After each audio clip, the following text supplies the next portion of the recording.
नमस्कार, आप देख रहे हैं आज तक। आपके साथ मैं हूं सईद अंसारी। मायानगरी मुंबई से 26 सेकंड का एक बेहद खौफनाक वीडियो सामने आया। इस वीडियो में पार्किंग में खड़ी एक कार अचानक जमीन में धंसनी शुरू होती। महज 26 सेकंड में कार जमीन में समा जाती है।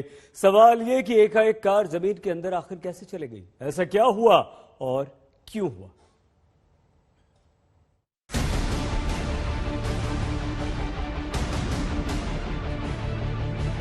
कौन कहता है कि जमीन खा गई या आसमान निगल गया सिर्फ मुहावरा है।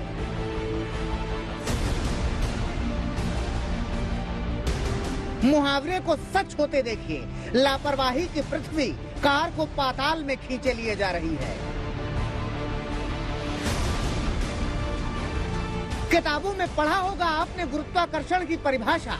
यहाँ परिभाषा को सच होते देख लीजिए। देखिए कैसे महज 26 सेकंड में जमीन इस कार को खा गई। दम साध कर देखिए इस वीडियो को, क्योंकि ये वीडियो आपको हैरानी से भर देगा। आंखें फटी रह जाएंगी इस 26 सेकंड के वीडियो को देखकर। देखते चलिए तब तक जब तक इस कार को जमीन न खा जाए।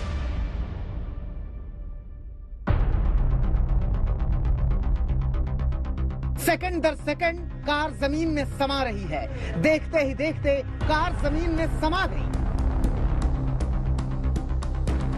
कार जमीन के अंदर समा गई और पानी ऐसे शांत हो गया जैसे यहाँ कुछ हुआ ही ना हो।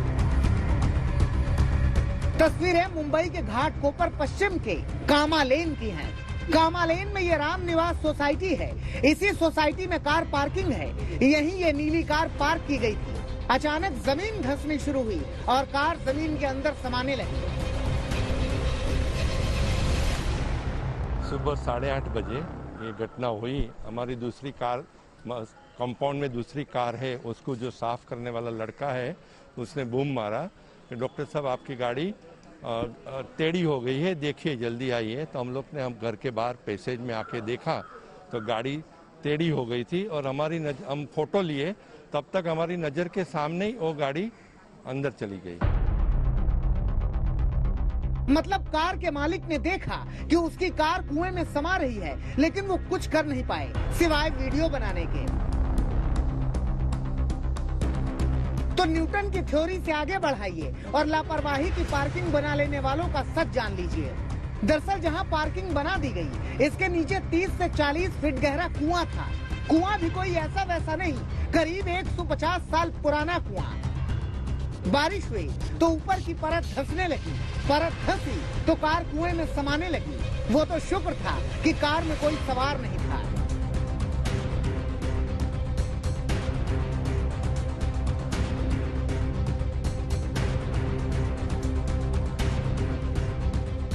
कार जब समा गई तो बीएमसी वालों को बुलाया गया। पानी निकालने के लिए समरसेबल पंप वालों को बुलाया गया और कार को निकालने के लिए क्रेन वालों को बुलाया गया।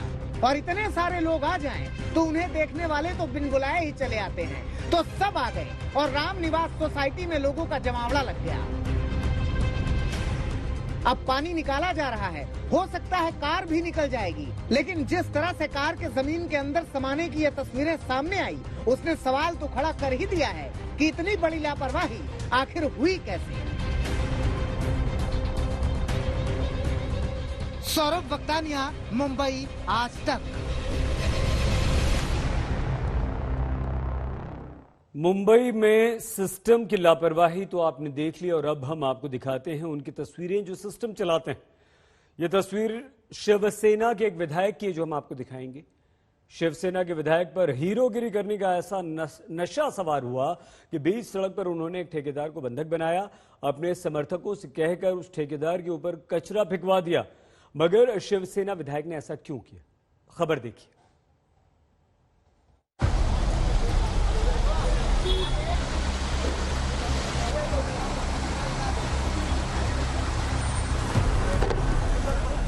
सरकार अपनी है तो गुंडागर्दी का परमिट मिल गया है ना।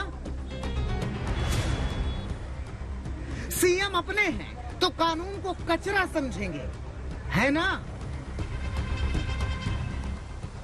सत्ता अपनी है तो सड़क पर खुलेआम गुंडागर्दी करेंगे, है ना।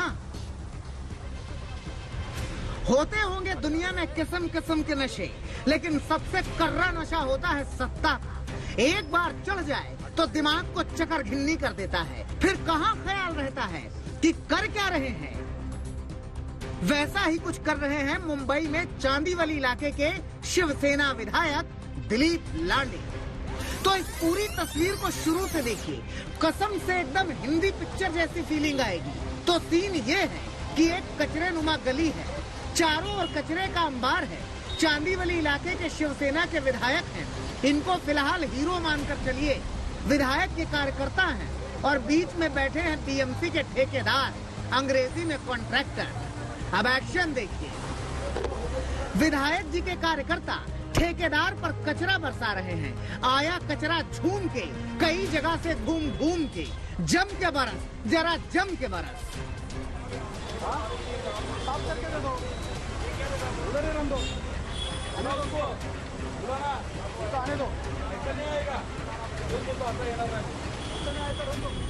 विधायक दिलीप लांडे अपनी जनता को ये बताने पहुंचे थे कि उनकी बुशट की तरह ही उनकी नीयत भी झक सफेद है, लेकिन वो सफेदी की झनकार ही क्या जो जनता के कानों तक न पहुंचे। तो दिलीप लांडे ने इंसाफ मैं करूंगा की तर्ज पर फैसला होगा चौराहे पर टाइटल जैसी फिल्मी एक्शन शुरू कर दिया। ठेकेदार पर आरोप लगाया कि गली की सफाई का काम उसने ईमानदारी से नहीं किया, इसलिए उसे कचरे से नहलाया गया। ठेकेदार बेचारा मिमियाता रहा, हाथ जोड़कर रिरियाता रहा, मगर न, दिलीप लांडे तो हीरो बनने निकले थे। बगैर हीरो बने कैसे चले जाते भाई। फर्ज पूरा करने के लिए मैं यहाँ पे पूरे शिवसेना के शाखा प्रमुख शिवसैनिकों को लेके यहाँ पे रास्ते पे आया हूँ, गटर साफ करने के लिए आया हूँ। ये काम ठेकेदार को दिया था, ठेकेदार ने ये काम नहीं किया, इसलिए मैं खुद रास्ते पे उतर के ये गटर साफ करने का काम कर रहा हूँ। 4-5 दिन से ये संजय नगर सुंदरबाग के मेरे लोगों को ये गटर में से जाना पड़ रहा है, ये गंदगी में से जाना पड़ रहा है, इसलिए मैं खुद लोगों के लिए यहाँ पे गटर साफ करने का काम कर रहा हूँ। और जिसका जिम्मेदारी है वो ठेकेदार ने ये काम किया नहीं है, इसलिए ठेकेदार को पकड़ के यहाँ लाया हूँ। हमसे 1 घंटे से इधर रास्ते पे खड़ा किया हमको, अभी आ रहे हैं, तो कभी आने का साफ करके दे दो। सही है, सही है, सबको जज बनना है, मगर बीएमसी में शिवसेना की सत्ता है, ये हर कोई जानता है। लेकिन शिवसेना के अपने विधायक ऐसे जता रहे हैं जैसे मुंबई का ख्याल रखने की जिम्मेदारी किसी और की है। अपने पार्षदों, मेयर और अफसरों से सवाल पूछने की उनकी ज्यादा दिलचस्पी ठेकेदार को धमकाने और सियासत चमकाने में है। हालांकि बीजेपी का दावा है कि ये पैसों की बंदरबाट का झगड़ा है। गार्बेज का झगड़ा नहीं है, परसेंटेज का झगड़ा है। उद्धव ठाकरे जी और उसकी शिवसेना और माफिया कॉन्ट्रैक्टर, ये दोनों की सिंडिकेट है। पैसे के हिसाब में कुछ डिफरेंस हुआ तो उसी कचरे के नाले में शिवसेना के विधायक कॉन्ट्रैक्टर को डुबाते हैं। उद्धव ठाकरे जी को शर्म आनी चाहिए। कूड़ा वाला मामला तो आपने देख लिया। दूसरा मसला यह है कि विधायक जी के कार्यकर्ता कोरोना मुक्त है, उन्हें लग ही नहीं रहा कि मास्क भी पहनने की जरूरत होती है। बहरहाल, जो कानून नहीं मानते वो कोरोना के नियम क्या मानेंगे। मुंबई से मुस्तफा शेख के साथ आज तक ब्यूरो। तो विधायक साहब अपना रौला दिखाने के चक्कर में कानून से खिलवाड़ कर बैठे। बहरहाल, आइए बात करते हैं अयोध्या की। अयोध्या से आरोपों की आंधी चली है। आरोप लगे हैं श्री राम जन्मभूमि तीर्थ क्षेत्र ट्रस्ट पर। आरोप ये कि ट्रस्ट ने 2 एकड़ की जमीन को 18 करोड़ रुपए में खरीदा और यह खरीदारी हुई महज 10 मिनट में। इसे आप यूं समझिए कि जो जमीन 10 मिनट पहले 2 करोड़ रुपए की थी, तो वो 10 मिनट बाद 18 करोड़ की रह गई। राम की नगरी इंतजार में है कि कब सरयू की लहरों में चमकेगा राम मंदिर का अक्स। कब लोग गुजरेंगे उन गलियों से जिनका एक छोर प्रभु राम के भव्य मंदिर पर जाकर पूर्ण होगा। लेकिन इस इंतजार के बीच बहुत कुछ है, बहुत कुछ घट रहा है और सियासी हलकों में बढ़ रहा है। कौन नहीं जानता कि अयोध्या का भारतीय राजनीति से चोली दामन का साथ है। कई दशकों से भारतीय सियासत की धुरी रही है अयोध्या। इस बार फिर से अयोध्या की गलियों से राजनीति की लहर उठी है, मगर इस बार इस लहर के केंद्र में राम मंदिर नहीं बल्कि राम मंदिर ट्रस्ट है और ट्रस्ट पर भ्रष्टाचार के आरोपों की चादर पड़ी है। इस बार जमीन की खरीद में भ्रष्टाचार का दावा किया जा रहा है कि श्री राम जन्मभूमि तीर्थ क्षेत्र ट्रस्ट ने 2 करोड़ की जमीन 18.5 करोड़ में खरीदी और महज चंद मिनटों में ही पूरे घोटाले को अंजाम दिया गया। 7:10 पे जमीन खरीदी गई और यही जमीन 5 मिनट के बाद रवि मोहन तिवारी और सुल्तान अंसारी से 18.5 करोड़ रुपए में राम जन्मभूमि ट्रस्ट ने खरीद लिया। 18.5 करोड़ रुपए में। सवाल सिर्फ 5 मिनट में जमीन के दाम में करोड़ों के हेरफेर का नहीं है, सवाल ये भी है कि आखिर ट्रस्ट ने किन वजहों से जमीन इतने महंगे दामों में खरीदी और इसकी मंजूरी कब और कैसे मिली। कोई जमीन अगर खरीदनी है तो उस ट्रस्ट में प्रस्ताव पारित होता है। 5 मिनट में किसी ट्रस्ट के अंदर प्रस्ताव पारित हो गया कि ये जमीन खरीदनी है और 2 करोड़ की जमीन 18.5 करोड़ में खरीदनी है, इसका प्रस्ताव पारित हो गया। हो सकता है प्रस्ताव पहले ही पारित की उसको बात चल रही हो कि यहाँ की जमीन खरीदी जाए। अरे तो भाई जब 2 करोड़ की जमीन थी तो 16.5 करोड़ महंगी खरीदने का प्रस्ताव पारित कर दिया। राम जन्मभूमि से पूरे देश की आस्था जुड़ी है। ट्रस्ट पर राम मंदिर निर्माण के काम का पूरा जिम्मा है। ऐसे में जमीन के घोटाले के इन आरोपों के साथ इस पर सियासत भी तेज हो गई है और विरोधी इसे राम भक्तों की आस्था का अपमान बता रहे हैं। दस्तावेजों का हवाला देकर ट्रस्ट पर गंभीर आरोप लगाने वाले संजय सिंह भी पूरे मामले की जांच सीबीआई और ईडी से कराने की कर रहे हैं। ये एक बहुत बड़ा घोटाला है। ये प्रभु श्री राम के नाम पर चंदा देने वाले करोड़ों लोगों की आस्था पर गहरी चोट है और प्रधानमंत्री जी को ईडी और सीबीआई से इसकी जांच करा के इन घोटालेबाजों को जेल के शिक्षों के पीछे डालना चाहिए। सिर्फ आम आदमी पार्टी ही नहीं, ट्रस्ट पर जमीन घोटाले के यही गंभीर आरोप पूर्व मंत्री पवन पांडे ने भी लगाए हैं। जब बैनामा हुआ तो ट्रस्टी गवाह थे, जब रजिस्टर्ड एग्रीमेंट हुआ ट्रस्टी गवाह थे। इसका मतलब ट्रस्ट इस भ्रष्टाचार में लिप्त है। 16 करोड़ 16.5 करोड़ रुपए का भ्रष्टाचार लूट हुई है। इन आरोपों पर फिलहाल राम जन्मभूमि ट्रस्ट की ओर से कोई जवाब नहीं आया है। उम्मीद है कि जल्द ही घोटाले की इन आरोपों पर ट्रस्ट अपनी बात सामने रखेगा ताकि राम मंदिर ट्रस्ट के नाम पर सियासत की सच्चाई सामने आ सके। संतोष कुमार, अयोध्या, आज तक। और अब कोरोना के चलते ठहरी हुई, रुकी हुई, थमी हुई राजधानी की बात, कल से दिल्ली में रियायतों की तीसरी किश्त शुरू हो रही है। दिल्ली के मुख्यमंत्री अरविंद केजरीवाल ने कहा है कि कल से बाजारों को दिल्ली में पूरी तरह से खोल दिया जाएगा।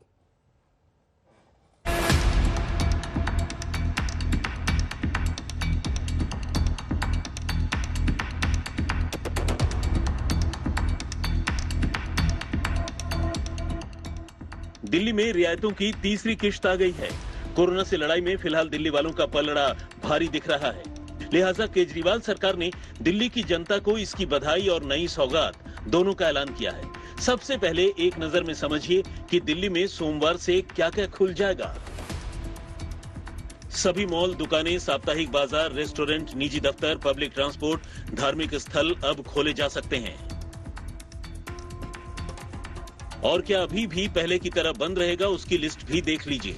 School, college, coaching centre, theatre, gym, spa और स्विमिंग पूल को अभी खोले जाने की इजाजत नहीं है।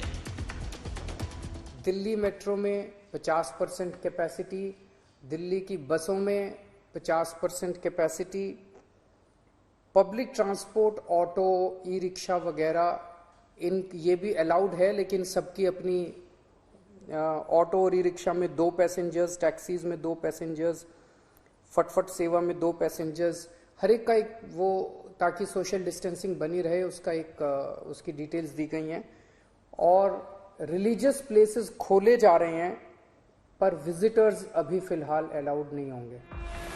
बाजारें, दुकानें अनलॉक से पिछले चरण में ही खोल दिए गए थे, लेकिन शर्तों के साथ। दुकानों के लिए ऑड इवन जैसी व्यवस्था बनाई गई थी, लेकिन अब इसे भी खत्म कर दिया गया है। यानी बाजार और मॉल में सारी दुकानें एक साथ खोली जा सकती हैं। दुकानें खोलने का वक्त सुबह 10 बजे से रात 8 बजे तक रखा गया है। साप्ताहिक बाजार भी खोले जा सकते हैं, लेकिन पहले की तुलना में सिर्फ 50% दुकानदार होंगे। रेस्टोरेंट भी खोलने की इजाजत दे दी गई है, लेकिन क्षमता के सिर्फ 50% ग्राहकों की इजाजत होगी। ऑटो टैक्सी में भी 2 सवारियों की इजाजत होगी। हालांकि सैलून, जिम जैसी कई जगहें अभी भी बंद हैं और इनसे जुड़े लोग रियायत नहीं मिलने से निराश हैं। और आपको पता ही है कि लॉकडाउन ने कैसा असर किया है सबके लाइफ में, अप एंड डाउन कर दिया है, सबको बहुत मुश्किल हो रखा है।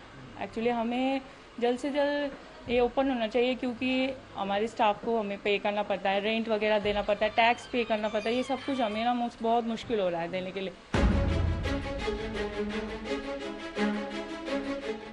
इसमें कोई शक नहीं कि कोरोना से पैदा हुए हालात बहुत भीषण हैं। महामारी और खौफ का ये दौर पहले कभी किसी ने नहीं देखा, लेकिन इस खौफ के बावजूद जिंदगी की चुनौतियां अपनी जगह हैं। लोगों की कमाई के साधन सिमटते जा रहे हैं, धंधे चौपट हैं, नौकरियां खत्म हो रही हैं, इसलिए बंधन खोलने भी जरूरी हैं।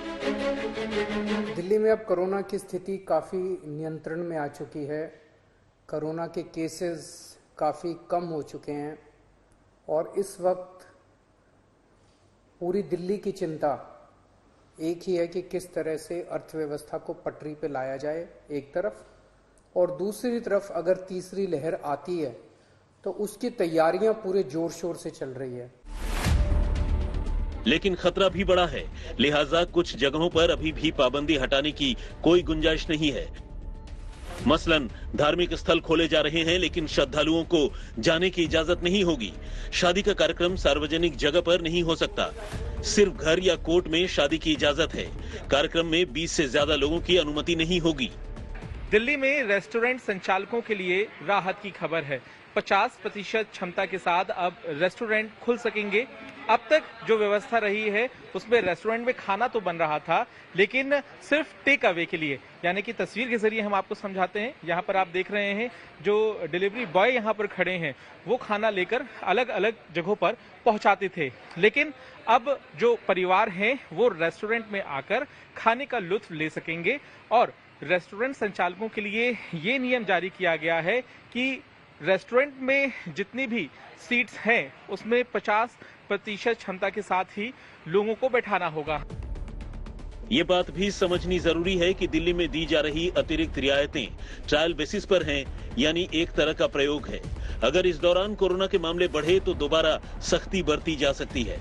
मुख्यमंत्री अरविंद केजरीवाल ने ये संदेश भी एकदम साफ कर दिया है। लिहाजा छूट का फायदा उठाने की बजाय इसका समझदारी से इस्तेमाल करने में ही भलाई है, क्योंकि कोरोना जब सिर उठाता है तो सरकारें और उसके इंतजाम किस काम आते हैं ये दिल्ली समेत पूरा देश देख चुका है। बहुत बड़ी त्रासदी है और हम सबको मिलकर इसका सामना करना है। दिल्ली से पंकज जैन के साथ आज तक ब्यूरो। यूपी मंत्रिमंडल में फेरबदल की खबरों के बीच उप मुख्यमंत्री केशव प्रसाद मौर्य ने साफ कर दिया है कि 2022 का प्लान बीजेपी केंद्रीय नेतृत्व तैयार करेगा। उन्होंने ओबीसी समाज की नाराजगी से भी साफ इनकार किया। पिछले कुछ दिनों से उत्तर प्रदेश की सियासत को लेकर कई तरह की चर्चा गर्म है। मुख्यमंत्री योगी आदित्यनाथ ने लगातार दिल्ली में कई मीटिंग्स की, तमाम शीर्षस्थ नेताओं से वो मिले। उसके पहले लखनऊ में भी संघ से लेकर बीजेपी के संगठन की तमाम बैठक हुए। लेकिन इन मंथनों से क्या निकला, हम जानने की कोशिश करते हैं। हमारे साथ केशव मौर्य हैं जो कि डिप्टी सीएम हैं और बीजेपी के सबसे बड़े ओबीसी चेहरे। सर स्वागत है आज तक में। ये बताइए कि हम लोग लगातार देख रहे हैं कि पहले 3 दिन तक बीएल संतोष जी ने यहां मीटिंग ली, संगठन से मीटिंग हुई, सरकार से मीटिंग हुई, मंत्रियों से मुलाकात हुई। फिर मुख्यमंत्री योगी आदित्यनाथ दिल्ली गए, वहां अमित शाह से मिले, प्रधानमंत्री से मिले, जेपी नड्डा से मिले। आपको क्या लगता है इस इतने मंथन से क्या निकलने वाला है? देखिए, यह जो आप मंथन शब्द का प्रयोग कर रहे हैं, मुझे लगता है कि यह शब्द चयन सही नहीं है। भारतीय जनता पार्टी में इस प्रकार की निरंतर चलने वाली प्रक्रिया है। जैसे हमारे राष्ट्रीय संगठन महामंत्री आदरणीय बीएल संतोष जी का उत्तर प्रदेश आगमन होना, जिस भी राज्य में विधानसभा के चुनाव होने होते हैं, लगभग 1 वर्ष पहले हमारे संगठन महामंत्री जो राष्ट्रीय होते हैं वो आते हैं और चुनावी तैयारी की दृष्टि से जो एक दिशा निर्देश मार्गदर्शन देना हो तो देते हैं। कोविड था इसलिए 1 वर्ष पहले नहीं आ पाए, अब बंगाल आदि के चुनाव थे उसमें व्यस्त थे, तो इस समय आए। तो चुनावी तैयारियों की दृष्टि से समीक्षा भी किए, पंचायत चुनाव की दृष्टि से भी हम कैसे जिला पंचायत और क्षेत्र पंचायत के अध्यक्ष पद पर, चूंकि पंचायत चुनाव संपन्न होने के बाद जीतेंगे, तो हमें अधिक सीटों पर लगता है कि भाजपा पंचायत के चुनाव में भी विजय प्राप्त करेगी। इसलिए मंथन शब्द मुझे लगता है ठीक इसलिए नहीं है कि ये रूटीन, माननीय हमारे मुख्यमंत्री योगी आदित्यनाथ जी पहली बार माननीय प्रधानमंत्री जी से, माननीय गृह मंत्री जी से, माननीय राष्ट्रीय अध्यक्ष जी से मिलने तो नहीं गए, इसके पहले भी जाते रहे हैं। सर एक आखिरी सवाल, लगातार कहा गया कि बदलाव हो सकता है, आपको लगता है कि क्या चुनाव मुख्यमंत्री योगी आदित्यनाथ के नेतृत्व में लड़ा जाएगा, क्या उनके चेहरे पे ही लड़ा जाएगा, क्या ऐसा है? देखिए, चेहरा कौन होगा, किनके चेहरे पे लड़ा जाएगा, बदलाव नहीं बदलाव, यह मेरा विषय नहीं है। ये भारतीय जनता पार्टी, मैंने कहा ना कि कांग्रेस की तरह, समाजवादी पार्टी की तरह, बहुजन समाज पार्टी की तरह कोई प्राइवेट लिमिटेड कंपनी नहीं है। इसमें पार्टी नेतृत्व है, मार्गदर्शक हैं, लोग बैठे हुए हैं, जो उचित अनुचित जो उनको ध्यान में आएगा उसके हिसाब से वो निर्णय लेते हैं। ये विषय जो मेरे से संबंधित नहीं है, उस विषय पे मेरे द्वारा जवाब देना उचित नहीं। लेकिन पार्टी की तरफ से ये कहा गया कि परिश्रम की पराकाष्ठा कर रहे हैं मुख्यमंत्री, बहुत अच्छा काम कर रहे हैं, और प्रदेश अध्यक्ष ने कहा कि उनके नेतृत्व में चुनाव में जाएंगे। देखिए, मैं भारतीय जनता पार्टी एक सामूहिक नेतृत्व वाली पार्टी होती है, सब लोग मिलकर के काम करते हैं। हम लोगों ने सब लोग मिलकर के चुनाव लड़ा, 2014 जीते, 2017 जीते, 2019 जीते, और पंचायत चुनाव में भी भारतीय जनता पार्टी की इतिहास की सबसे बड़ी विजय भाजपा के खाते में आई है। और जो भ्रम बैठा करके दिमाग में बैठे हुए विपक्ष के हमारे साथी, अभी जब जिला पंचायत अध्यक्ष के चुनाव होंगे, क्षेत्र पंचायत अध्यक्ष के चुनाव होंगे, तो ना घोड़ा दूर होगा ना मैदान दूर होगा, पता चल जाएगा कौन कितने पानी में। बहुत धन्यवाद।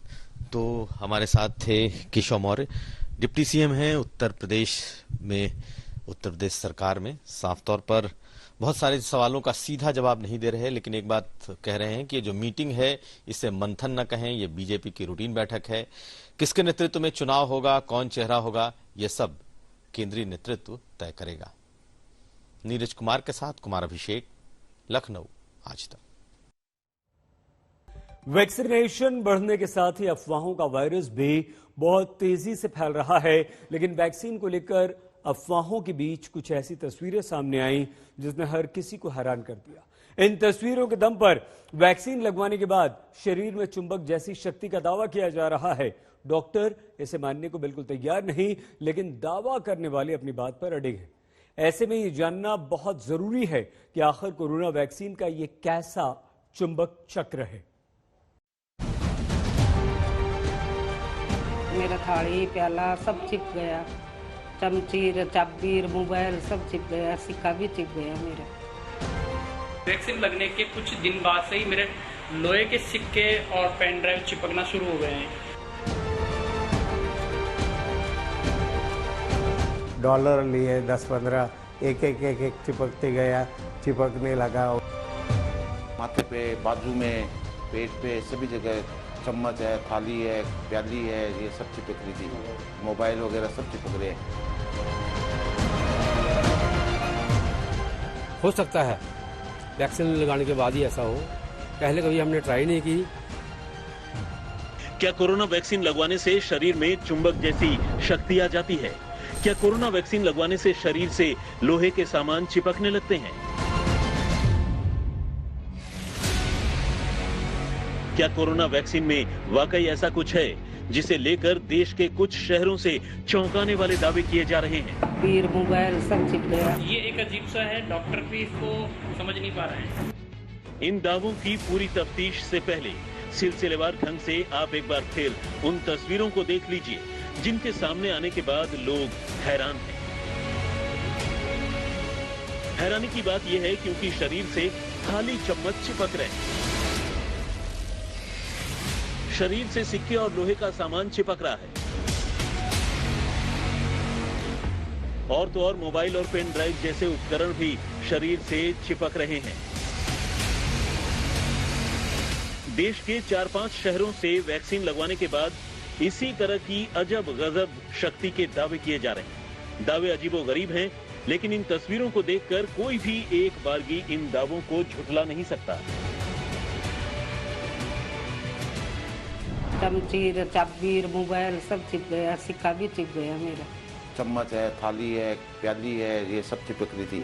मोबाइल वगैरह सब चिपक रहे हैं। मैंने अपने बेटे बानू प्रताप सिंह को बोला, बेटे ट्राई करो, हो सकता है मेरे शरीर में भी ऐसे कोई मैग्नेटिक हो। तो बेटे ने अंदर से स्पून लाए तो मेरे शरीर पे लगाने लगे तो वो लगने लगे। 4 शहर कठुआ, नासिक, कोटा और सीकर तक से शरीर में ऐसी ही चुंबकीय शक्ति का दावा किया गया और चारों ही शख्स इस हैरत अंगेज बदलाव की वजह कोरोना वैक्सीन से जुड़ी बता रहे हैं। दावा है कि कोरोना का टीका लगवाने के बाद इनके शरीर पर लोहे, स्टील और प्लास्टिक के सामान चिपकने लगे। मैग्नेट से लोहा चिपक सकता है, लेकिन लोगों के शरीर से स्टील और मोबाइल जैसी चीजें चिपकने के दावे हैरान कर रहे हैं। वैक्सीन लगने के कुछ दिन बाद से ही मेरे लोहे के सिक्के और पेन ड्राइव चिपकना शुरू हो गए हैं।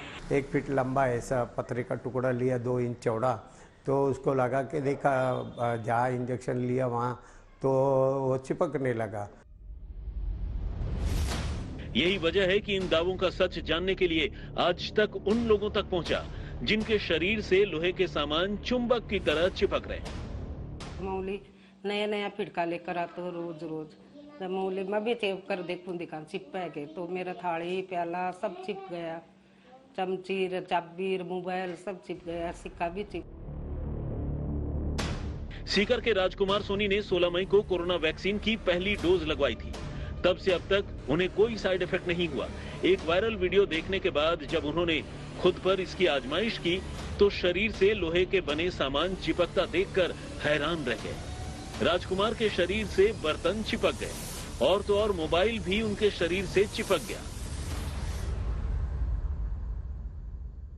माथे पे, बाजू में, पेट पे, सभी जगह चम्मच है, थाली है, प्याली है, ये सब चिपक रही थी। मोबाइल वगैरह सब चिपक रहे हैं। और वैसे हमारे खाने पीने में, सोने में कोई दिक्कत नहीं है। राजस्थान के कोटा से भी राजकुमार सोनी जैसा दावा ही सामने आया है। कोटा के रहने वाले सज्जन सिंह के शरीर से चम्मच और पेन ड्राइव ऐसे चिपक रहे हैं जैसे चुंबक से लोहा चिपकता है। सज्जन सिंह ने 24 मई को कोरोना का टीका लगवाया था और अब वो इस चुंबकीय शक्ति को टीके का ही असर बता रहे हैं। वैक्सीन मेरे 24 तारीख को लगी थी। 24 तारीख से जब से मेरी वैक्सीन लगी, वैक्सीन लगने के कुछ दिन बाद से ही मेरे लोहे के सिक्के और पेन ड्राइव चिपकना शुरू हो गए हैं। ये एक अजीब सा है, डॉक्टर भी इसको समझ नहीं पा रहे हैं। जम्मू के कठुआ के रहने वाले किरपाल सिंह ने 2 महीने पहले कोरोना वैक्सीन लगवाई थी। अब उनकी ओर से भी चुंबक वाली शक्ति का दावा किया जा रहा है। आज तक की टीम किरपाल सिंह के घर पहुंची, तब उन्होंने फिर वैसा ही दोहराया जैसे दावे ये कर रहे थे। प्लेट में कुछ चम्मच और कुछ सिक्के चाबी लाकर टेबल पर रखे और फिर उन्हें एक एक कर चिपकाया। बेटे बानू प्रताप सिंह को बोला, बेटे ट्राई करो, हो सकता है मेरे शरीर में भी ऐसे कोई मैग्नेटिक हो। तो बेटे ने अंदर से स्पून लाए तो मेरे शरीर पे लगाने लगे तो वो लगने लगे। उसके बाद मैंने कहा जो ताले की चाबियां होती हैं वो लगाओ, वो भी लगाई, वो भी लगने लगी। हालांकि कठुआ में डॉक्टरों का कहना है कि कोरोना वैक्सीन से शरीर में ऐसा लक्षण कतई नहीं दिखेगा और न ही वैक्सीन का चुंबक से कोई लेना देना है। सोशल मीडिया पे क्या आ रहा है इस पे तो मैं कुछ टिप्पणी नहीं कर सकता। वैक्सीन की वजह से इस किस्म की कोई शिकायत हो नहीं सकती है, ना ही यहाँ पे आई है और ना ही होने की कोई पॉसिबिलिटी है। तो क्या इन दावों को पूरी तरह झूठ मान लिया जाए या इन घटनाओं के पीछे किसी तरह का विज्ञान छिपा है जिसका पता न होने की वजह से वैक्सीन के नाम पर नई अफवाह फैल रही है? क्योंकि तमाम शहरों के डॉक्टर वैक्सीन से चुंबकीय शक्ति के दावे को पूरी तरह से नकार रहे हैं। सीकर से सुशील कुमार जोशी, कोटा से संजय वर्मा के साथ सुदर्शन भार्गव, कठुआ, आज तक। अब तक हमारे देश के 4-5 शहरों से चुंबक वाली शक्ति के दावे सामने आ चुके हैं। हर मामले में इसे कोरोना वैक्सीन से जुड़ा हुआ बताया जा रहा है। हालांकि डॉक्टर्स इन दावों को मानने को बिल्कुल तैयार नहीं। डॉक्टर्स का साफ कहना है कि ऐसे दावों का असर वैक्सीनेशन पर बिल्कुल नहीं पड़ना चाहिए।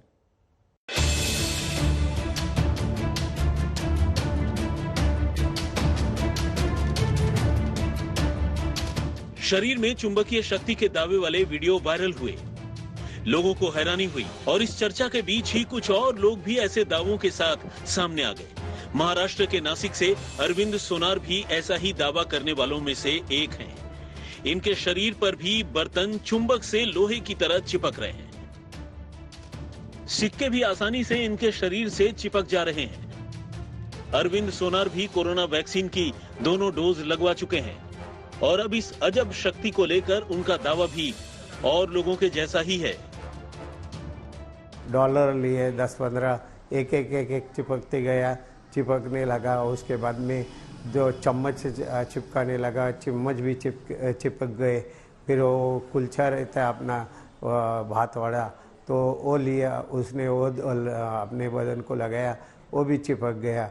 ऐसा होने के बाद में फिर हमको डाउट आया क्या भाई क्यों हो रहा, पसीने से होता क्या। फिर नहा के लिया, बाद में फिर पूरा बदन साफ करने के बाद में फिर से ट्राई किया तो फिर भी वैसा ही होने लगा। अरविंद सोनार ने 9 मार्च को कोरोना वैक्सीन का पहला डोज और 2 जून को दूसरा डोज लगवाया था। जब शरीर में चुंबकीय लक्षण दिखे तो परिवार की चिंता बढ़ गई। अब घर वाले चाहते हैं कि शरीर में दिख रहे इस लक्षण की जांच हो। उधर नासिक अस्पताल के सिविल सर्जन अरविंद सोनार के दावे को खारिज कर रहे हैं। हालांकि उन्होंने इसकी रिपोर्ट राज्य सरकार को भेज दी है।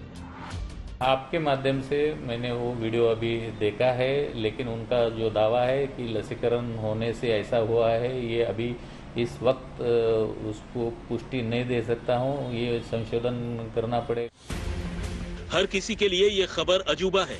टीकाकरण के बाद शरीर में चुंबकीय गुण की खबरों की हर ओर चर्चा है, लेकिन वैक्सीन के निर्माण और इसके अब तक के असर को देखते हुए इन दावे को यूं ही सच्चा मानना सही नहीं।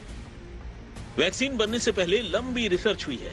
विशेषज्ञों ने उसके साइड इफेक्ट को लेकर स्टडी की है, उसे जांचा परखा है, लेकिन अब तक कभी ये बात सामने नहीं आई कि कोरोना का टीका लगने के बाद शरीर चुंबक जैसा हो जाए। 50 ग्राम से 100 ग्राम या उससे थोड़ा ज्यादा वजनी बर्तन या मोबाइल शरीर से ऐसे चिपके। डॉक्टर भी साफ साफ कह रहे हैं कि कोरोना वैक्सीन और इस चुंबकीय शक्ति के दावों का कोई कनेक्शन नहीं है। संभव ही नहीं है। ऐसा हम इसलिए भी कह रहे हैं कि कोविशील्ड जो वैक्सीन है उसमें एक एडिनो वायरस वेक्टर है और उसके साथ जो एनकोड है SARS-CoV-2 वायरस है, जिसमें S प्रोटीन होता है, उससे इम्यूनिटी बॉडी में पैदा होती है। और इसमें एक सॉल्वेंट होता है जिसका इंजेक्शन लगाते हैं। उस सॉल्वेंट में इथेनॉल है, सॉल है, इस तरह के लिक्विड सॉल्वेंट्स होते हैं। तो इसमें कहीं भी कोई मेटल या ऐसे मैग्नेटिक पदार्थ नहीं होता जिसको कि बॉडी के अंदर इंजेक्ट किया जा सकता। देश में अब तक कोरोना वैक्सीन के 25 करोड़ टीके लगाए जा चुके हैं। कोरोना टीका लगने के बाद बुखार आने की बात एक्सपर्ट ने मानी है। बदन दर्द की शिकायत भी कुछ लोगों ने की है। किसी ने सिर दर्द तो किसी ने थकान होने की बात कही है। लेकिन अब चंद लोग इससे चुंबकीय शक्ति का दावा करने के लिए सामने आए, जिनकी संख्या 25 करोड़ में महज 4-5 है। हालांकि ऐसे वीडियो आने के बाद कुछ डॉक्टर इन दावों की पूरी तरह से जांच पड़ताल की बात कह रहे हैं। मेडिकल साइंस की दुनिया के लिए ये दावे नए हैं, पर वो डॉक्टर जो कि पिछले कई महीनों से लोगों को कोरोना वैक्सीन लगाने के लिए प्रेरित कर रहे हैं, का मानना है कि इन दावों के पीछे कोई वैज्ञानिक आधार नहीं है। किसी भी बीमारी की वैक्सीन वायरस से लड़ने के लिए लंबी जांच परख के बाद बनाई जाती है। उसके पॉजिटिव या नेगेटिव प्रभावों को देखा जाता है। कोरोना के खिलाफ जंग में वैक्सीन को सबसे कारगर हथियार माना जा रहा है और सरकार युद्ध स्तर पर लोगों के टीकाकरण में जुटी है। ऐसे में पूरी पड़ताल के बाद इस दावे की सच्चाई सामने लाना जरूरी है, ताकि वैक्सीन को लेकर किसी तरह का भ्रम लोगों के मन में न बैठ सके। नासिक से प्रवीण ठाकरे के साथ जयपुर से देवांकुर वधावन, आज तक। और आइए अब बात करें कोरोना वैक्सीन को लेकर फैली अफवाहों के वायरस की, जिसका असर हमारे देश के कई इलाकों में देखा जा रहा है। अफवाहों के चलते लोग वैक्सीन लगवाने को तैयार नहीं, लेकिन झारखंड के गुमला में तो वैक्सीनेशन का विरोध कर रहे लोगों ने हद पार कर दी। कैसे? इन लोगों ने क्या किया? स्वास्थ्य कर्मियों को ही बंधक बना लिया। आप ज्यादा लोग जिलाया और तो जिंदा है, पूरा खा सकते, जिए नहीं, मोरे नहीं है और जिए हैं। ये जुबानी जंग कोरोना से लोगों की जिंदगी बचाने और कोरोना वैक्सीन को लेकर फैली अफवाह के बीच है। क्यों आया यहाँ सुई लेने के लिए? गुगला के फूटाकोना गांव के लोगों के टीकाकरण के लिए स्वास्थ्य विभाग की टीम पहुंची और कुछ लोग टीका लगवाने के बजाय टीम से ही बहस कर रहे हैं। उन्हें वापस जाने को कह रहे हैं, सरेआम उन्हें धमकियां दे रहे हैं। पहले इन लोगों ने स्वास्थ्य विभाग की टीम से बदजुबानी की, उन्हें धमकी दी और फिर पूरी टीम को ही बंधक बना लिया। हाथ से कागज और रजिस्टर छीन लिए, उन्हें फाड़ कर फेंक दिया। यानी जो स्वास्थ्य कर्मी दिन रात एक कर लोगों की जान बचाने के लिए टीकाकरण अभियान में लगे हैं, अफवाहों के असर से लोग अब उन स्वास्थ्य कर्मियों की ही जान के दुश्मन बन बैठे हैं। 11 आदमी को वैक्सीनेशन किए और 12 बजे करीब ये लोग 12:30 बजे के बीच नशे की हालत में तीनों आए। स्वर्ण थापा और सेराफिनुस बखला और सुरेश कुजू, ये तीनों आकर के हमने हाथ पकड़ कर बोला कि कितना को वैक्सीन टीकाकरण किया। रजिस्टर को पकड़ा और मेरा हाथ भी पकड़ने लगा। गांव वालों ने काफी देर तक पूरी स्वास्थ्य टीम को बंधक बनाए रखा। इस बीच किसी तरह एक शख्स मौके से भाग निकला। पुलिस को खबर दी तो मौके पर पहुंचकर पुलिस वालों ने पूरी टीम को छुड़ाया और 3 आरोपियों को गिरफ्तार किया। 3 लोग आए और जो माया देवी के यहाँ रजिस्टर था वो छीन लिया और जो है वैक्सीनेशन में ही उन लोग को प्रभावित करने लगे। वैक्सीनेशन नहीं देने देंगे, अगर तुम लोग देगा तो तुम लोग को बहुत बुरा होगा। इस पर वरीय पदाधिकारी सूचित करते हुए थाना से पुलिस पदाधिकारी गए और उन लोग को बंधक से मुक्त कराया। उसके बाद जो है एफआईआर दर्ज करने के बाद उन लोग को गिरफ्तार किया गया। कोरोना के टीके को लेकर अफवाह और अंधविश्वास का वायरस भी बेहद तेजी से फैल रहा है। देश के तमाम इलाकों में ऐसी तस्वीरें आ रही हैं, जहां स्वास्थ्य विभाग की टीम पहुंचते ही लोग दहशत से घरों में दुबक जाते हैं। अम्मा बाहर आओ, विधायक जी बुला रही है। आपके इंजेक्शन नहीं लगा रहे हैं, बाहर चलो मिलो तो आपको क्या बता रही है, सुनो तो कम से कम।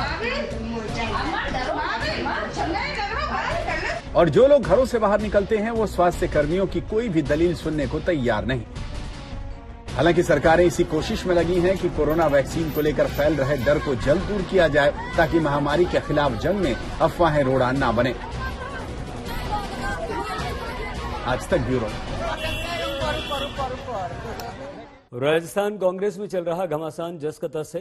हालांकि खबरें आ रही कि पायलट को मनाने और गहलोत को झुकाने की कोशिश चल रही है। खुद गांधी परिवार एक्टिव है। पायलट दिल्ली में डटे हुए हैं, प्रियंका गांधी से मिल सकते हैं। इस बीच राजस्थान बीजेपी में भी सब कुछ ठीक नहीं है। पार्टी मुख्यालय में जो पोस्टर लगे उसमें वसुंधरा राजे का फोटो गायब।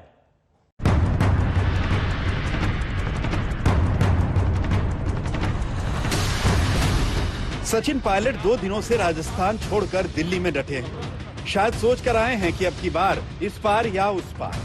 उन्होंने खुद चुप्पी साध रखी है, लेकिन उनके समर्थकों ने लगातार पार्टी आला कमान पर दबाव बनाकर रखा। इसके बारे में पायलट साहब स्वयं कह चुके हैं कि 10 महीने हो गए हैं और 10 महीने बहुत ज्यादा समय हो गया। तत्काल इसका निस्तारण हो जाना चाहिए। जो भी बात हुई हाईकमान से हमने कहा और उन्होंने हमें वादा किया, उस पर अभी तक अमल नहीं हुआ। तो उस पर अमल नहीं हुआ तो उससे असंतोष होना वाजिब भी है। और जहाँ तक कामकाज की, विकास की, जनता की समस्याओं की बात, उस पर भी पूरी तरह से गौर नहीं हो रहा है। जितिन प्रसाद के जाने के झटके से कांग्रेस आलाकमान सकते में है, लिहाजा सचिन पायलट से सुलह समझौते की कवायद तेज कर दी गई है। सूत्रों की माने तो राजस्थान का विवाद खत्म करने के लिए खुद सोनिया गांधी एक्टिव है। आज किसी भी वक्त सचिन पायलट की प्रियंका गांधी से मुलाकात हो सकती है। पिछले 2 दिनों से प्रियंका लगातार सचिन पायलट के संपर्क में है। पार्टी ने गहलोत और सचिन पायलट के बीच मध्यस्थता का काम कमलनाथ को सौंपा है। पायलट समर्थक 4-5 विधायकों को गहलोत मंत्रिमंडल में जगह मिल सकती है। राजस्थान कांग्रेस के प्रभारी अजय माकन सचिन पायलट को लेकर राहुल गांधी के संपर्क में है। खबर यह भी है कि सचिन पायलट को दिल्ली की राजनीति का ऑफर दिया गया, लेकिन वो राजस्थान छोड़ने को तैयार नहीं। बताया जाता है कि सचिन पायलट को पार्टी के महासचिव पद का ऑफर किया गया, जिसे उन्होंने अस्वीकार कर दिया। कहा जा रहा है कि राजस्थान कांग्रेस के झगड़े को खत्म करने के लिए कांग्रेस की राष्ट्रीय अध्यक्षा सोनिया गांधी भी सक्रिय हो गई हैं। कांग्रेस आलाकमान चाहता है कि राजस्थान की सुलगती राजनीति पर सुलह के ठंडे छींटे जल्दी से जल्दी डाल दिए जाएं। लेकिन सवाल उठता है कि लड़ाई किस चीज के लिए है। पायलट कह रहे हैं कि मंत्रिमंडल में जगह मिले, राजनीतिक नियुक्तियों में जगह मिले, कार्यकर्ताओं के आत्मसम्मान को बचाया जाए, मगर जानकार जानते हैं कि कहीं पर नजर है, कहीं पर निशाना। अगर सुलह हो भी गई तो ये अल्प विराम होगा, क्योंकि झगड़ा तो मुख्यमंत्री की कुर्सी के लिए है। पायलट हमारे नेता हैं, पूर्व प्रदेश अध्यक्ष हैं, कांग्रेस के दमदार नेता हैं। कहीं दिक्कत वाली बात कांग्रेस में है ही नहीं। ये प्रश्न कैसे उठ रहे हैं? कांग्रेस में कहीं कोई दिक्कत वाली बात नहीं। इस बीच राजस्थान में एक बार फिर फोन टैपिंग का विवाद सिर उठा रहा है। सचिन पायलट खेमे के विधायकों ने गहलोत सरकार पर आरोप लगाया है कि उनके फोन टैप किए जा रहे हैं। कुछ लोगों ने कहा है, हमारे विधायक साथियों ने भी कहा है, उधर के जो विधायक साथी हैं तो उन्होंने भी ये चीज कही है कि फोन टैपिंग हो रहे हैं। अधिकारियों को किसी भी तरह पे, उच्च अधिकारियों द्वारा या आदि से नीचे वाले अधिकारियों को भी ऐसा हो रहा है, उनको डराने धमकाने जैसी बात सामने आई है। इधर उधर की बात करती है बीजेपी। तो मैं इतना कह सकता हूँ, राजस्थान में हमारे यहाँ फोन टैपिंग की कोई परंपरा नहीं है, ना फोन टैपिंग होती है, ना कोई लेना देना है। यदि किसी को कोई शिकायत है, मुख्यमंत्री जी से मिलना चाहिए, उन लोगों के नाम बताने चाहिए। बिना नाम के ऐसे मैं जवानी जमा खर्च कर दूं, मेरा ये मानना है कि इस तरह की कोई परंपरा नहीं है। इसलिए यदि है तो आप नाम बता दो। कांग्रेस में घमासान और फोन टैपिंग विवाद को लेकर बीजेपी चुटकी ले रही है। देखिए, वर्तमान कांग्रेस सरकार अवैध तरीके से जनप्रतिनिधियों के टेलीफोन टैप करती है और उसे अपने राजनीतिक हथियार के रूप में उपयोग करती है। ऐसा अनेक बार अनेक लोगों ने आरोप लगाए हैं। मुझे लगता है कि कांग्रेस को, कांग्रेस की सरकार और सरकार के मुखिया को इसका स्पष्टीकरण करना चाहिए। ऐसा नहीं है कि राजस्थान में सिर्फ सत्तारूढ़ कांग्रेस में ही घमासान है, बीजेपी में भी सब कुछ ठीक नहीं है। जयपुर के बीजेपी मुख्यालय में लगे पोस्टर और होर्डिंग्स पर नजर डालिए, वसुंधरा राजे दिखाई नहीं दे रही। ये हमारे लिए किसी तरीके से झगड़े का विषय नहीं है, हमारे लिए कोई मुद्दा नहीं है। आप लोग इस पर चर्चा करते हैं, मुद्दा बनाते हैं, उसको मुझे लगता है हमें तो कोई ऐतराज नहीं है, क्योंकि इसमें आजादी है अभिव्यक्ति की भी, देखने की, दिखाने की। लेकिन पार्टी के भीतर ऐसा नहीं है, और जो लोग सोचते हैं तो उस पर भी मैंने आपको पूरे तरीके से एक्सप्लेन किया है। ये जरूर है कि जब परिस्थितियां बदलती हैं, नेतृत्व बदलता है, पीढ़ी बदलती है, तो आज मैं हूं, जरूरी नहीं 20 साल बाद मेरा ही पोस्टर लगे। तो ये चीजें तो सामान्य सी बात है। 20 सालों तक राजस्थान की सियासत में एक्टिव वसुंधरा बीजेपी की तस्वीरों से गायब हो गईं, तो जाहिर है उनके समर्थकों को अच्छा नहीं लगेगा। तो जनसंघ के समय से चल रही है, लेकिन वसुंधरा जी के बिना भारतीय जनता पार्टी राज में आ जाएगी, ये संभव नहीं है। वसुंधरा जी के बिना पार्टी का क्या अस्तित्व है, ये कोई लॉजिकल सवाल नहीं है। पार्टी पुरानी है, जनसंघ के समय से चल रही है, लेकिन आज जिस प्रकार की परिस्थितियां राजस्थान में बनी हुई है, वसुंधरा जी को माइनस करके राजस्थान में राज लाना नेक्स्ट इम्पॉसिबल। बीजेपी मुख्यालय से वसुंधरा राजे के पोस्टर हटे तो झालावाड़ में वसुंधरा राजे और उनके बेटे दुष्यंत सिंह की गुमशुदगी के बैनर पोस्टर लगा दिए गए। इतना ही नहीं, राजस्थान बीजेपी के गुटबाजी में सीडी को भी हथियार बनाया जा रहा है। जयपुर से शरद कुमार के साथ आज तक ब्यूरो।